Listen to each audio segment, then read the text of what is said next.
glórias e louvores àquele que era, que é e para sempre será nosso bendito Deus. Você sabe qual o significado da quarta-feira de cinzas?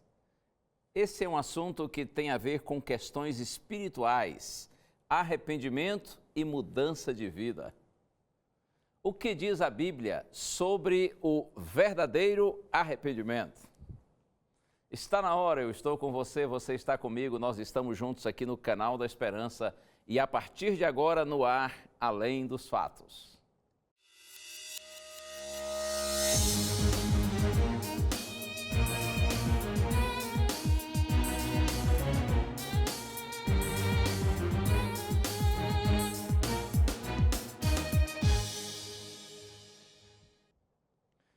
E aí, como estão as coisas? Tudo bem com você? Como é que foi de carnaval? Pulou o carnaval? Ó, juízo nessa cabeça, hein? Eu já lhe disse, não basta ter cabeça, tem que ter juízo.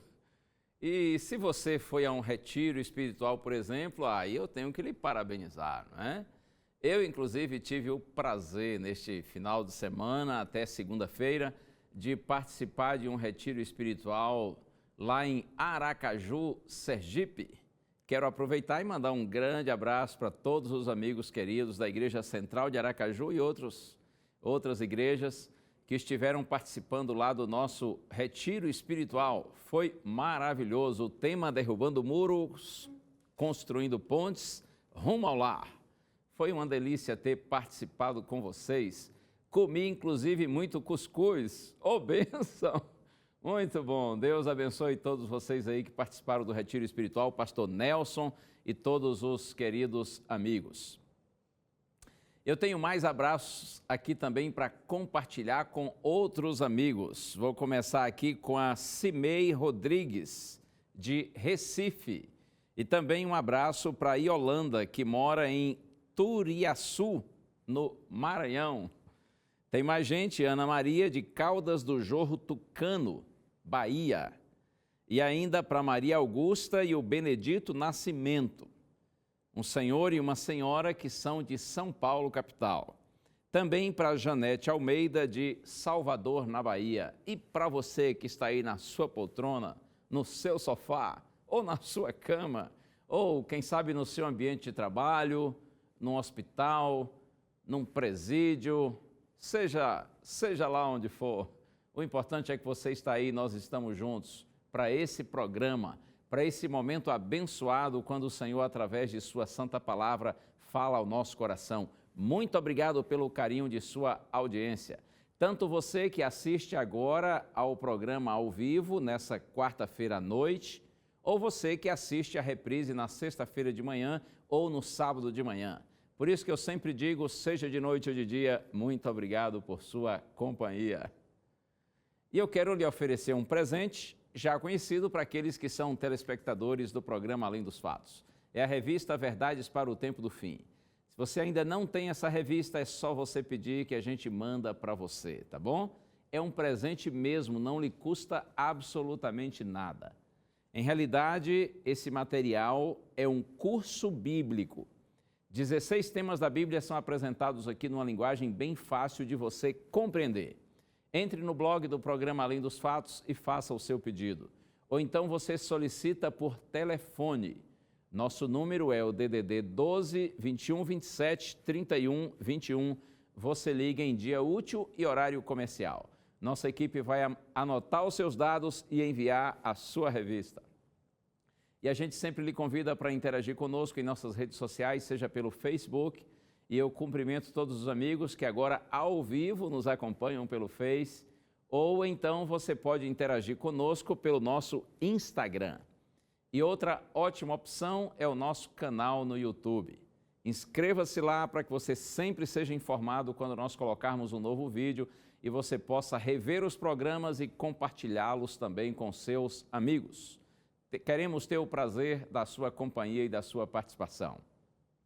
E aí, quarta-feira de cinzas, certamente hoje você já ouviu em alguns momentos aí esta palavra, não é? Essa expressão, quarta-feira de cinzas, afinal de contas, o que isso significa? Ana Lima preparou uma matéria para explicar direitinho para a gente. Quando o carnaval termina, a quarta-feira de cinzas marca o começo da quaresma, palavra do latim que foi dada para o período religioso que antecede a Páscoa. Após os 4 dias de folia, religiosos vão às igrejas em busca de perdão divino e se abstêm de muitas práticas nesses 40 dias como sinal de remissão de seus pecados, início dos 40 dias de comunhão com Deus.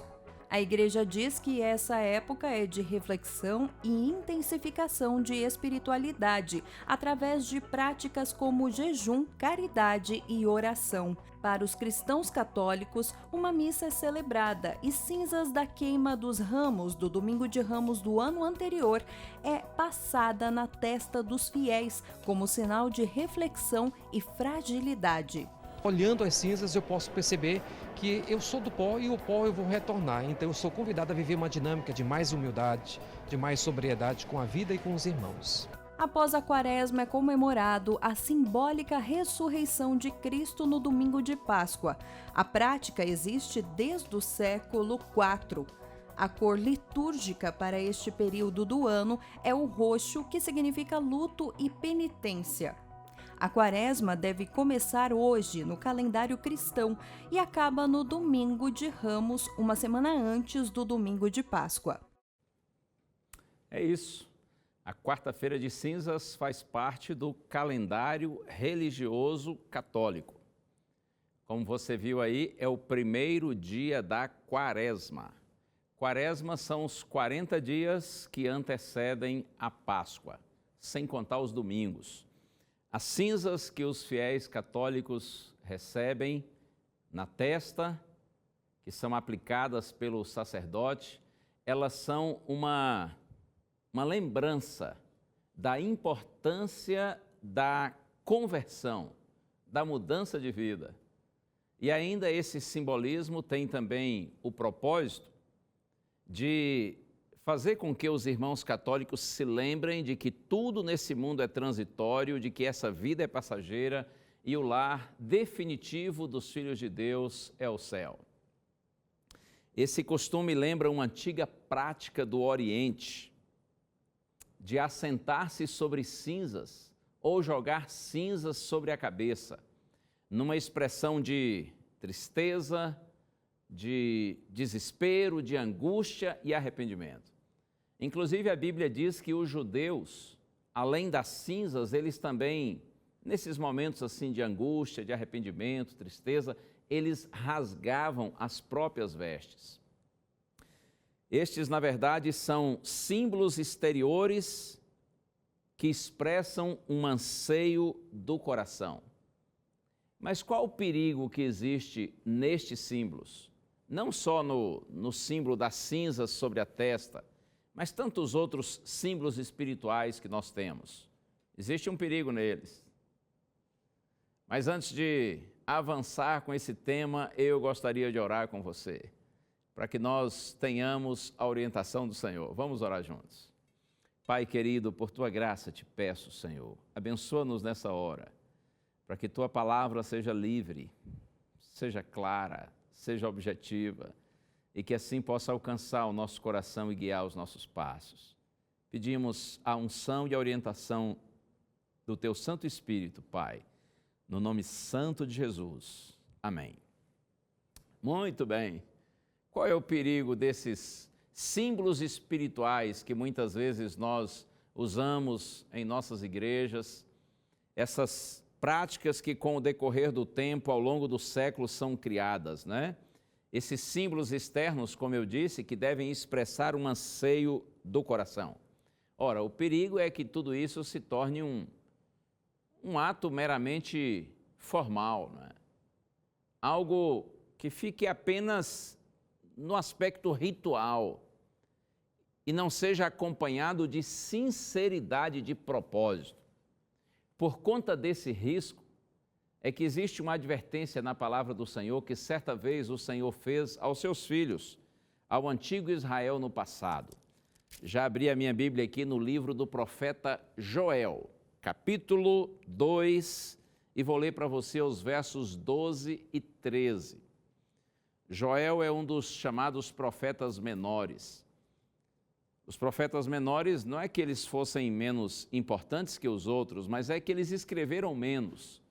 E o livro de Joel está aqui bem pequenininho no final do Antigo Testamento. Joel capítulo 2, versos 12 e 13, está escrito: Ainda assim, agora mesmo diz o Senhor, convertei-vos a mim de todo o vosso coração, e isso com jejuns e com choro e com pranto. Rasgai o vosso coração e não as vossas vestes. Convertei-vos ao Senhor vosso Deus, porque Ele é misericordioso e compassivo, tardio em irar-se e grande em benignidade e se arrepende do mal. Em resumo, a palavra do Senhor está dizendo assim: convertei-vos a mim de todo o vosso coração.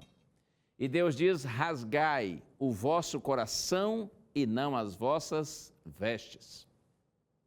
É como se o Senhor estivesse dizendo assim: não adianta rasgar as vestes se não está rasgando o próprio coração. E trazendo para a nossa realidade na quarta-feira de cinzas, seria o Senhor dizendo assim: não adianta você aplicar cinzas na testa se não há conversão genuína, se não há verdadeiro arrependimento. O símbolo externo precisa estar acompanhado de um anseio verdadeiro do coração, de um propósito espiritual genuíno.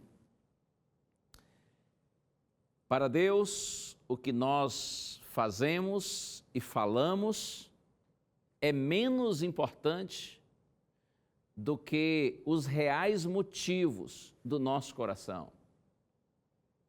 Você compreende? Eu vou repetir. Aquilo que a gente faz e aquilo que a gente fala, para Deus tem menos importância do que nossas reais motivações, os motivos que estão por trás dos nossos atos e das nossas palavras. E a prova de que nossos motivos são puros se verifica exatamente com a mudança da nossa vida. Se verifica quando nós temos diante do Senhor uma nova atitude, uma atitude de fidelidade à sua palavra, de fidelidade à orientação do Senhor. Quando a gente busca conversão, não é? Quando a gente busca nova vida. Jesus disse, isso está em Mateus capítulo 3, verso 8, produzi, pois, frutos dignos de arrependimento. Essa palavra arrependimento, no grego, que é a língua original do Novo Testamento, é metanoia. E metanoia significa literalmente mudança de mentalidade. Quando existe genuíno arrependimento, mudança de mentalidade, consequentemente, há uma mudança de vida. A gente reorganiza a vida. Nós temos novas prioridades, nós temos uma nova vida, nós temos um novo rumo. Dentro desse contexto de arrependimento, uma declaração bíblica muito maravilhosa está na segunda carta de Paulo aos Coríntios, capítulo 7, verso 10. Se você tem a Bíblia aí e quer acompanhar comigo na sua própria Bíblia, segunda carta de Paulo aos Coríntios, capítulo 7, verso 10.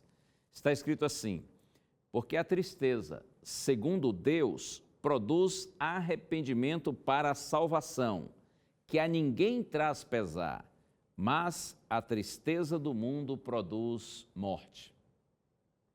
A tristeza, diz Paulo, segundo Deus, produz arrependimento. E esse arrependimento é para a salvação. Mas a tristeza do mundo, diz Paulo, produz morte.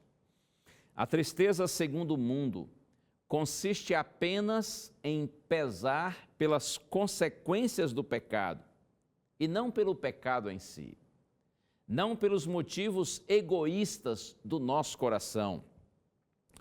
A tristeza, segundo o mundo, toca apenas na superfície do nosso problema.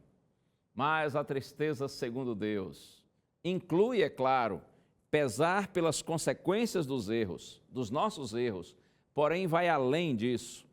Na tristeza, segundo Deus, há reconhecimento e admissão de que nós ofendemos ao Senhor e aos nossos semelhantes. Dentro desse reconhecimento, dessa admissão, nós somos levados, consequentemente, à confissão. E ainda a tristeza, segundo Deus, também nessa tristeza, segundo Deus, há um esforço para corrigir o erro e uma reorientação da vida com o propósito de evitar os mesmos erros. E aí ocorre a mudança de vida. Em síntese, é assim: a tristeza, segundo Deus, que nos leva ao arrependimento, produz em nós confissão e mudança de vida. Eu posso citar para você alguns exemplos bíblicos nesse sentido. Pensando no Antigo Testamento, 2 reis de Israel, Saul e Davi. Inclusive, Saul foi o primeiro rei de Israel, Davi o segundo. Os dois cometeram erros, claro. Os dois, quando a gente analisa o texto bíblico, sentiram pesar pelos seus erros. No entanto, a Bíblia diz que Davi, ele experimentou a verdadeira tristeza pelo pecado, que o conduziu à confissão e à mudança, a uma nova vida. Enquanto que Saul sentiu apenas tristeza pelas consequências do seu erro. E assim ele foi conduzido ao desespero e ao suicídio.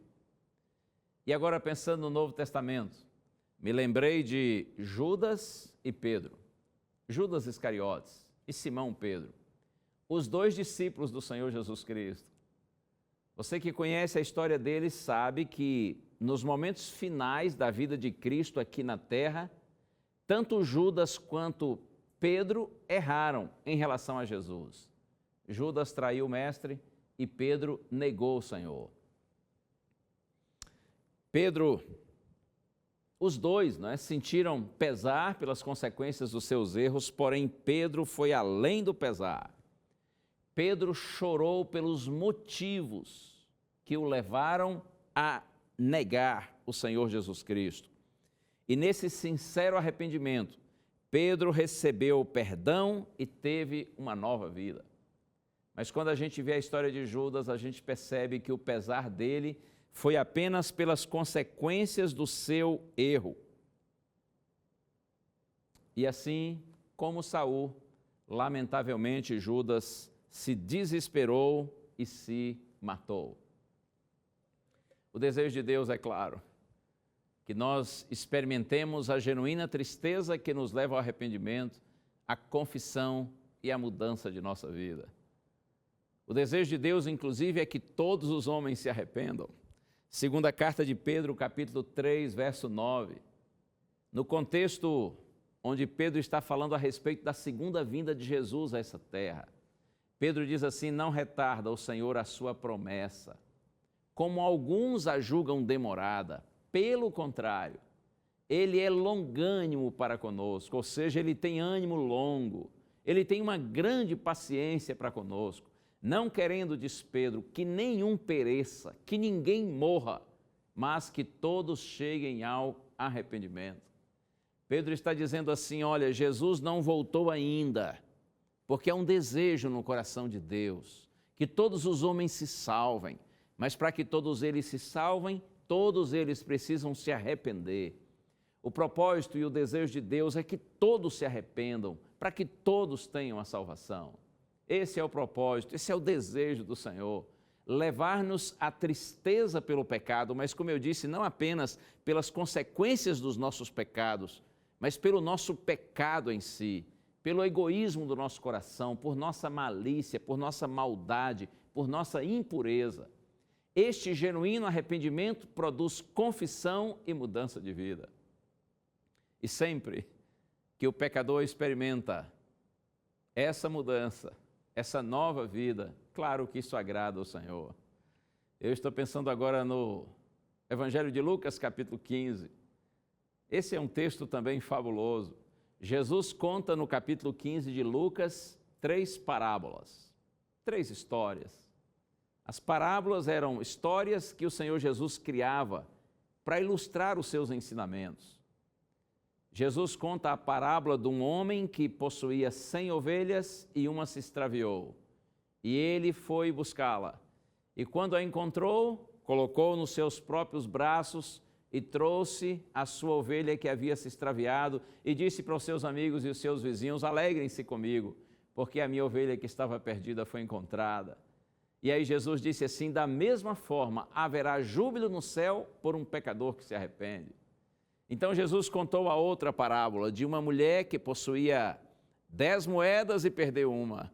Diligentemente a mulher procurou a sua moeda perdida e quando a encontrou, chamou as amigas, chamou as vizinhas e a mesma coisa, disse: alegrem-se comigo, porque eu achei a minha moeda que estava perdida.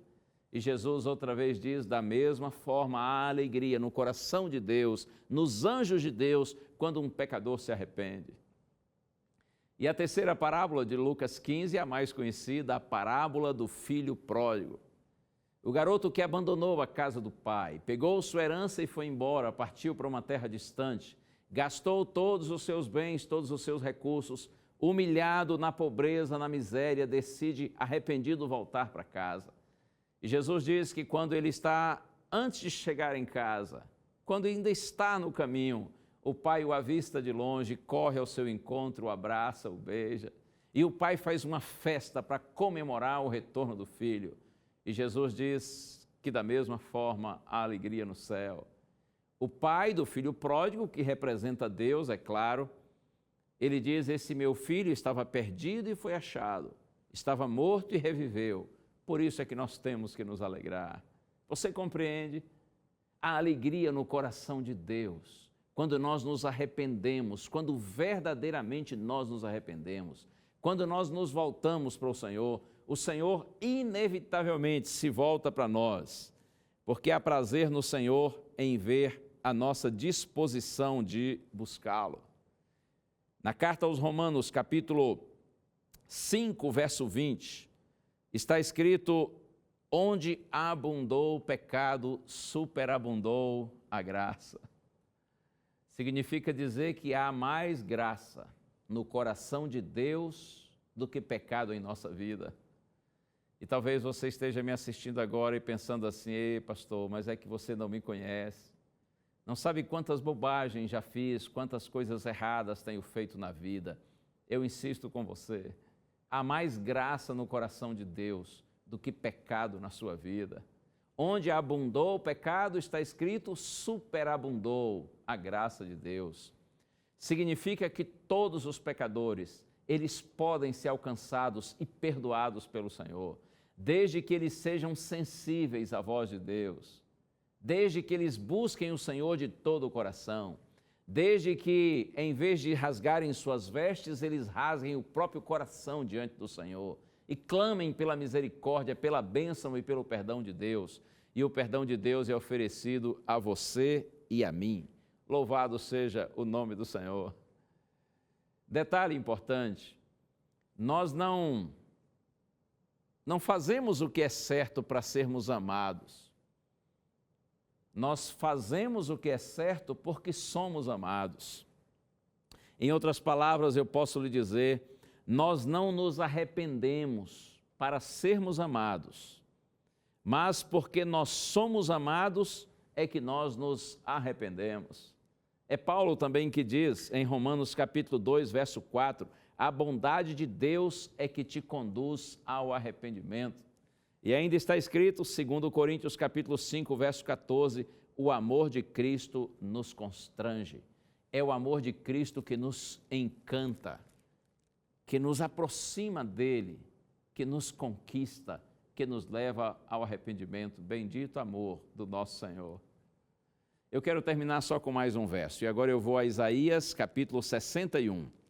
Nesse texto o profeta está falando a respeito daquela que seria a missão do Messias que estava para vir. Inclusive, quando Cristo esteve aqui nesse mundo, ele leu esse texto na sinagoga judaica e disse que essas palavras estavam se cumprindo naquele momento, porque, é claro, ele era o Messias. Leio apenas Isaías 61, verso 3. Nesse contexto da missão do Messias está escrito: e a pôr sobre os que em Sião estão de luto uma coroa em vez de cinzas, óleo de alegria em vez de pranto, veste de louvor em vez de espírito angustiado, a fim de que se chamem carvalhos de justiça, plantados pelo Senhor para a sua glória. Quando você recebe o perdão de Deus, então cumpre-se essa palavra, em vez de uma coroa, em vez de cinzas. Ou seja, Deus lhe dá a vitória em vez da derrota, alegria em vez de pranto, vestes de louvor em vez de espírito angustiado. Oh, não tem preço que pague. A paz que vem ao nosso coração, quando arrependidos confessamos os nossos pecados, experimentamos o perdão de Deus e pelo poder do Espírito Santo de Deus recebemos capacidade, habilidade, poder para termos uma nova vida. Deus lhe abençoe. Que o Senhor, pelo Espírito Santo, sempre fale ao seu coração. Que o Senhor, por sua graça e bondade, através da palavra, através do Espírito Santo, siga fazendo sua bendita obra na sua e na minha vida, para que verdadeiramente sejamos levados ao genuíno arrependimento, que não é só tristeza pelas consequências do erro, mas pelo erro em si, pelos motivos impuros e egoístas do nosso coração.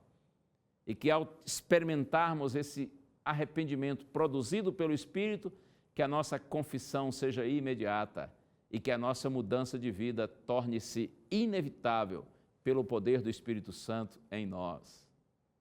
Eu quero orar com você, pedindo a Deus que tenha misericórdia de nós e nos abençoe e produza em você e em mim e nós todos o genuíno arrependimento para a salvação. Vamos orar.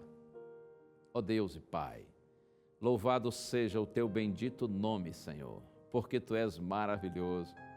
Nessa hora eu te peço, Senhor, por tua graça, ouve nossa prece, Senhor. Ouve a oração de cada coração sincero, de cada filhinho ou filhinha tua, Senhor. Todos os que agora estamos na tua presença orando com sinceridade, ouve o nosso clamor, Senhor. Se alguém que ao olhar para si mesmo vê a sua impureza, vê o seu pecado, e agora clama, Senhor, pelo genuíno arrependimento, ó Deus, opera, Senhor, realiza, faze com que aconteça na mente e no coração desses teus filhinhos o genuíno arrependimento, o arrependimento para a salvação, a tristeza pelo pecado e a decisão de ter no Senhor uma nova vida. Toma-nos nas tuas mãos, Senhor, somos teus filhos. Nós oramos no nome santo de Jesus. Amém. Muito bem, que o Senhor continue guiando sua vida e lhe orientando sempre, lhe dando paz, alegria e esperança. E lembre-se sempre do que está escrito: a fé é a certeza de coisas que se esperam e a convicção de fatos que não se veem. Grande abraço, tchau.